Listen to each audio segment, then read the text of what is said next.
Est-ce qu'il faut EQ avant ou après la compression? On va voir ça ensemble. J'ai ici un exemple de voix brute avec juste un petit peu de reverb et un petit peu de compression parallèle. Ça sonne comme ça. J'ai l'écran, il me faut ma dose. L'ancien m'a dit vas-y, ose.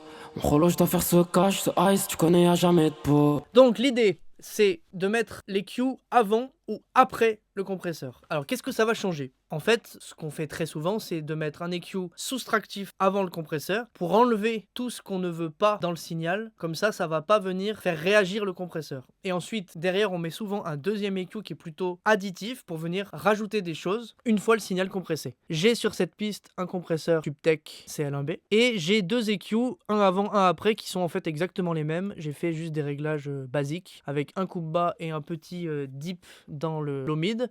Donc ça serait sans le compresseur, juste l'application de l'EQ. J'ai l'écran, il me faut ma dose. L'ancien m'a dit vas-y, ose. Donc on voit que la voix elle est beaucoup moins boomy, elle est beaucoup plus fine. Donc maintenant, si j'allume mon compresseur, sachant que ça c'est l'EQ qui est avant le compresseur. J'ai l'écran, il me faut ma dose. L'ancien m'a dit vas-y, ose.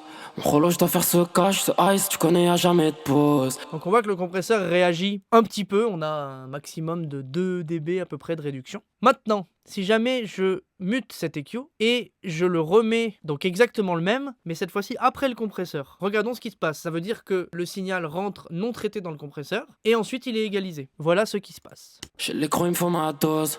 L'ancien m'a dit vas-y, ose. Mon rolo, je dois faire ce cash, ce ice, tu connais, y'a jamais de pause. Donc on voit que le compresseur réagit beaucoup plus parce que cette fois-ci on va facilement taper les 5 dB de gain réduction et surtout on entend qu'il y a des moments où vraiment ça compresse beaucoup trop. Pourquoi? Parce qu'en fait il y a une surdose de low mid et de grave dans ce signal qui rentre dans le compresseur vu qu'on ne l'a pas EQ avant et donc le compresseur il va beaucoup réagir à ces régions et donc il va surcompresser. Alors bien entendu on pourrait aussi ajuster les réglages du compresseur mais c'est vrai que de manière générale moi je préfère d'abord enlever ce qui me va pas, ensuite je compresse et ensuite je viens rajouter des choses en plus avec un deuxième EQ. On pourrait aussi, si on venait par exemple booster la région un peu forte de la voix, on pourrait aussi faire plus réagir le compresseur à cette région-là.